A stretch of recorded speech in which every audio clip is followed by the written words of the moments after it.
Welcome back. This is the Daily Report. Tonight, we explore quite a controversial conversation. Matters faith or is it fanaticism? Before we continue, I'd love us to listen to a few sound bites of all the way in St. Joseph Missions of Messiah in Melchior St. Joseph Missions of Messiah in Africa, and we get back. We have managed to rescue 57 persons in this church, ambao wengi wanachukuliwa hospitali waende wafanyiwe uchunguzi, alafu kesho ndio tutapanga the way forward. But so far hii mahali ambapo tuko itachungwa leo kwa ile mali ambayo iko hapa ndani. Kwa hapa na hata mliwauliza unataka kwenda hospitali, wakasema imani yao inatosha, na kama ni kifo Mungu amejua hiyo ndio njia yao ya kwenda mbinguni. Sasa mnataka sisi tulazimisha mtu, lakini amejua imani yake na ameshika imani yake. Right, there you have it. Some of those worshippers, that particular place, just reacting to the two bodies found in this particular church, Melchior St. Joseph Missions of Messiah in Africa, in Rongo Town. And gentlemen, we have, before the break, really tried to understand what religion is in different perspectives. Reverend Kanga, this particular church has been in existence for quite a number of years, and this again reminds us of the Shakahola massacre. Over 400 bodies recovered. But then we came to know it when tragedy struck. But then over the years, in different scenarios, for the Rongo Church, for Shakahola, these particular churches exist, and the local community knows about them. So my question would be, whose role is it to even police this particular religious extremism before tragedy strikes? Thank you. As I said, together with my colleagues, thank you for having us here. One of the things that happened is that I was on the team that, on the presidential task force that was formed by the head of state to find out after the Shakahola issue, what will be the next course of action about religion. How do you do religion in this nation? And when we went around the country, we did go around the country to find the stakeholders, to ask the stakeholders, what will they require the country to do? What do we want? How do you want to do religion in this country? And then we went for benchmarking in different countries. We went to Europe, we went to UK, we went to America, and then we were able to go to Tanzania and Rwanda. And what we are trying to find out is that let's find out what can we do from there. But there is only one statement that came up so clear, especially in this country, that everybody agreed that there is something wrong in this country. The way we do religion, there is something wrong with it. So what is the way forward for we to do religion? Number one, for we to put things in place, in order, people said, is that they don't want the government to regulate religion. But they say they want religion to be regulate herself. That is, if it is the church, they want the church to regulate themselves through umbrella bodies. Why? Because within that area of umbrella bodies, within that structure of umbrella bodies, if this church of St. Joseph was under a particular body like NCCK, the first thing that would have happened that when it started, our member church there would have noticed, and then they informed the structure within that on the ground. And then we're able to go on the ground and find out, is this religion or fanaticism? Is somebody doing religion here, or somebody is just venerable? Or somebody is looking for healing? Or somebody is hopeless looking for hope? Or somebody is looking for a meaning of life they has not gotten? And then somebody takes advantage to explain how he's going to get that meaning. And then we're able to find out now from here, is it just a blind loyalty? Are you just blind loyal to that particular structure? Or is it faith is it fear that has replaced faith? And then from there you find out what is it really that we are facing? What is this? Or who is controlling? Because what is happening here is purely manipulation or domination. An individual manipulates and dominates the mind, and the outcome, it's what you can say disaster.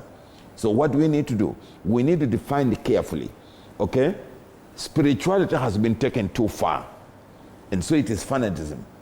What are you dealing with here? We are dealing with fanaticism. Spirituality has been taken too far, that we need the balance of the scripture so that we can have a balanced person and tell him, no, this is not a hospital. Whereas you are talking about spirituality, you need the physical healing. No, this is not a cemetery. You cannot come here. If you are coming here, you need strength to be here to worship. And that strength comes from the medics. The doctors give the right medication, but healing comes from God. The faith of healing is God who made heaven and earth. But God has given the doctors permission and authority to work, and that's why they have knowledge to use it. They all work together. But what is here now, it is purely fanaticism that has gone to far extent. And you're calling it manipulation. Boniface, for an individual, how do you know you're being manipulated? Either as young as even below 18 years age, or someone who is even in their 40s, their 30s. Talk to us and walk us through that process of being brainwashed and starting to deviate from your typical life and then getting into something that you're not used to, and now you're calling it your new way of life. One thing when we look at religious fanaticism, we'll come to understand, or we'll term it as lost in faith. And when you look at it from an angle, what are some of the causes of religious fanaticism, you'll come to understand that one of the biggest causes that we have is because of leadership and ideology, whereby most of these leaders tend to brainwash Christians in terms of what they want them to believe. So in relation to that, you'll also come to find that the psychological factors of one needing a sense of belonging and lack of self-esteem also is a contributing factor to people moving towards this particular direction. Right. So we have to understand, do we have a sense of support system around us, people that can support us in such scenarios? Because whenever we lack this support system, we tend to go our own way. And this is the direction we take, and we find ourselves in this lost kind of faith. Another thing we have to look at, you find that in most cases when we have issues with social and political instability, they tend to drive people towards that particular direction. And when we look at this, you'll find that even economic stagnation comes about or leads to this. So you find that from the word go, sometimes most of these people lack that knowledge or self-awareness that they're being brainwashed, because they are lied because of the view of having the eternal reward in terms of participating in this. You find that somebody is engaging in, for example, fasting to a point of death. Or we have the aspect of terrorism. Okay. We've had a lot of terrorism, let me just mention, among our Muslim brothers. Yeah. So you find that looking at this, our brothers tend to believe that engaging in this will have that eternal reward. So you find that most people lack the knowledge or the self-awareness that they are being brainwashed. Right. And also the religious ignorance. And speak of the lack of knowledge, help me understand, and even for our viewers, what is there in a name in a church? I'll pick out, let's say for this particular one, in Drongo, Melchior and Joseph Missions of Messiah. You know, how the particular wordings of this particular church. And you look at every single day when you, if you're walking in a particular, suburb, you'll see there's like 5 churches, and then, another place that when you walk, you'll see the cropping of the mushrooming of this particular churches. And I know even Reverend Kanga, in your report, this came out clearly. What is in a name in a church that attracts worshippers? They look at this particular church and say, I'd want to come to this church. What drives people to go into a particular church? First, I'll start from a point whereby most people are ignorant about what they need to conform to, or what they need, or the sense of direction they need to take. And this is where most religious houses take advantage about. So in relation to this, you find that we're having these economic difficult times. So there's kind of cushion that people believe that whenever they go to church, they'll be able to solve kind of all these problems that they are going through. So you find that they go to church with the hope that most of their problems will be solved. With what? The either let me call them the pastors, what they are preaching in terms of whenever you come to church, these problems will be able to be addressed. So you find that most churches having these false prophecies, and people are buying into it, so leading people towards that particular direction. Right. Before I get your statements, Reverend Kanga, Reverend Mark, have we reached a certain point even as a society? Because, I mean, this particular church, they say that it has been there for years and the community around it has benefited. It has helped them to that particular place. So does it reach a point where even the society normalizes whatever they're seeing, and well, as long as it does not really affect me, personally, then you guys do your thing. But then I think it would really now reach a certain point where if it affects you, personally, then now you start to, it alarms you. Are we at that level, Reverend Mark? Not we, because you see, the subject of our discourse today is that St. Joseph's in Rongo. Yes. So it is not something that we can say generalize it. We have a specific case that we are talking about, and I think the place where, like you said, you see, this thing didn't just happen. It took time, and people don't get brainwashed instantly. Mm-hmm. It takes a process and time. And so by the time they come to where this church is, it must have been a process. And for people to be brainwashed to that extent, it means that there are so many things that happened, factors that must have come into play. When you listen about, not going to hospital, we just sit here and hope, trusting God we will be healed, to the point people are dying and all that. What we see is that we see a convergence of factors, probably poverty, and the biggest of them all is ignorance. Because you see, if you are a believer, say you are a Christian, mm-hmm. Question is, what do you believe? What is Christianity? Do you even understand what it is that you believe in? So once there is that departure between what you think you believe and what the reality is, what really you should believe, then it makes you vulnerable. As Reverend Kanga said earlier, there's an element of vulnerability, and that vulnerability is created by ignorance, because people don't understand. Even the Christians, some of them don't understand scripture, so someone can just throw anything at them and they take it, hook, bait, and everything, and sinker. So they swallow everything. So when you have poverty, when you have a community that is impoverished, they have no access to proper health care. They don't have resources to take care of their bills, and poverty is prevalent, and they are ignorant. That, to me, is the perfect storm that we need, and we find ourselves in a situation such as this. So I think the government needs to play its role as well, making sure that community empowerment takes place. The local community accountability structures. The government now is introducing Nyumba Kumi. You see, when we have, the reason we have assistant chiefs from the locality is that these are people who have grown up in this environment. They know everything and just about everybody in their sub-location. So if they see something that is unusual, they can tell, nimekuwa hapa tangu nikiwa mtoto, this thing, we don't do things like this. And when it starts going this way, they can see.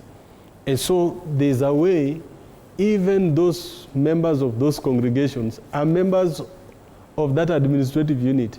the assistant chief can have a conversation with the pastor. Because the pastor, when you are a pastor or a bishop, you don't cease to be a member of a community.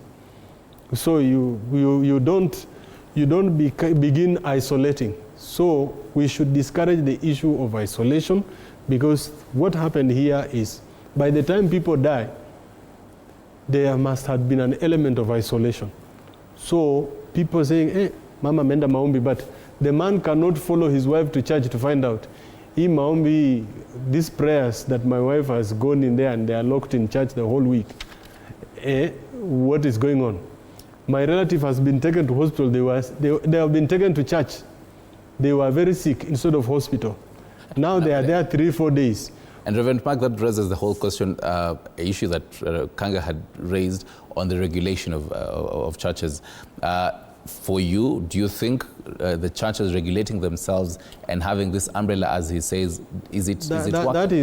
That is, of course, there is need for the church and the community of believers and churches.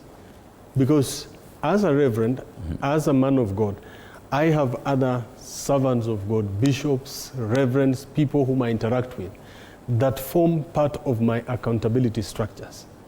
So that if they see me doing something, they see something posted on social media that it happened in my congregation or when I was ministering, they can call me in the evening and say, hey, man of God, what we saw, is that really you, or is it photoshopped, or is it someone just doing some monkey tricks? Okay.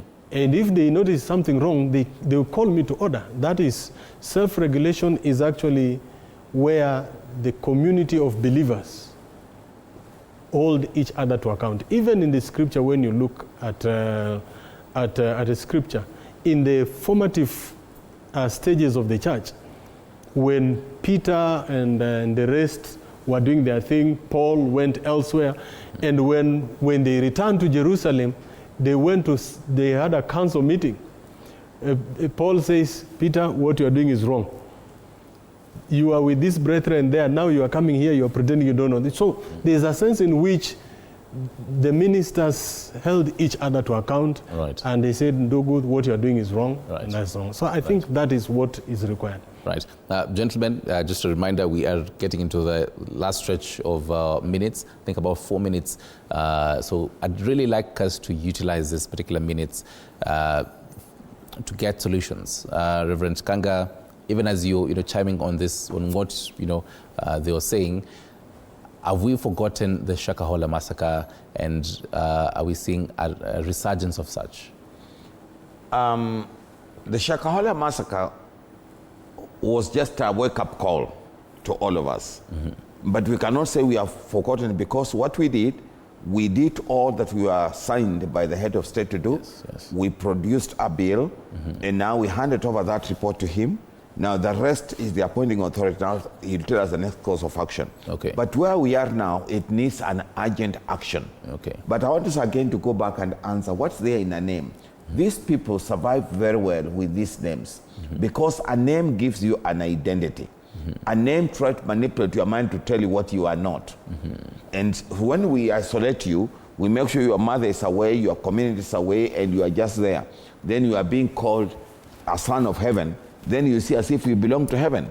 That's what that team in Shakahola did too. Yeah. I went to Shakahola, and there were the names of Jerusalem. All the biblical names were in those places where those people were dying. Right. So names are used to manipulate, to dominate you, to isolate your mindset from where you belong. Okay. So that if they tell you you are a fool, you say, yes, I'm a fool. A fool from where? From my own place. Okay. Sema we mjinga? Yes, mimi mjinga kutoka kwetu, because you have already been manipulated and dominated. Okay. And so, this thing cannot happen. We cannot help through this way. Number one, we have what we call common sense parenting. Parents, we must begin common sense parenting about religion, spirituality when our children are still young, right, so that they can have fruits. Number two is what my brother have said. The church must call herself to order. And that's why the early church called themselves to order, and they produced what we call the creeds, the 2 creeds. Okay. The Apostles' Creed was meant to deal with this heretic teaching. And that's why they came up and said the Apostles' Creed, if you believe in the Apostles' Creed, this is what you do. There is the Council of the Nicene. Those who are Anglicans, Presbyterians, and Methodist, they know what we call the Nicene Creed. Those are councils that sat together. Those who are regulatory bodies. Right. So what are we supposed to do? We sit together, develop our creed, how we are going to manage our belief system. And about out, we know this one is a problem. Thank you. Right. Boni, very few, about 30 seconds, your parting shot. What should Kenyans listening to you this particular evening realize and know when it comes to fanaticism as well as even their faith? One thing when it comes to fanaticism or addressing that, one thing we need to do is education and interreligious dialogue. Another thing we need to do community engagement. And in relation to that, we also need to do the legal and regulatory approach, whereby we need to regulate and bring back the sanity that we all want. That's true. And at the end of it, we need to address the root causes. What are the root causes? When you look at the causes, we have the religious ignorance, we have the psychological factors, we have the social and political instability, and then we have the leadership and ideology. Right. So we need to address that, and we'll be able to get the Kenya that we want, the world that we want. And this is according to the Africa Law article. Right. Yes. Reverend. I think what we need is eternal vigilance within communities, because churches, religious organizations, congregations exist within communities. So if we have communities that are vigilant, I don't think that some things will just fall through the cracks that easily. So we should also be careful about when we talk about regulation, what exactly do we mean? Like Reverend said earlier, it's not about the government coming in there and creating laws, because we have freedom of worship is one of our fundamental rights. So that then the government does not infringe. You cannot legislate faith because it is personal, something that is very personal. There are people who worship trees. How do you legislate that? So when it comes to issues of worship, all we need is, if you say you are a Christian, then Christians know what Christianity is about. It goes to what he said. We have the Nicene Creed. We have the Apostles' Creed. Those provide the guardrails and frameworks for people discerning who is a true Christian and what is not. Right. Yeah, I think that's just for today because of time. Yes, most definitely, as you put it, this is a conversation bigger than our time. We're going to definitely be unpacking this conversation and many more just for you right here at your home of Untold Stories. Last to speak, Reverend Mark Okuro Chakara. He is pastor at God's Kingdom Generals International, the Middle Boniface Young Salala. He is a psychologist. And finally, Reverend Alphonse Kanga, Chair, NCCK, Nairobi Region. Gentlemen, thank you very much for creating time to help us understand this particular conversation. And much of all, thank you to you for watching us from 9 p.m. all the way to about this particular time. Walter Juma has been on the Sign Language docket. I'm yours truly, Stanley Nyarungita. Have yourself a wonderful Wednesday evening.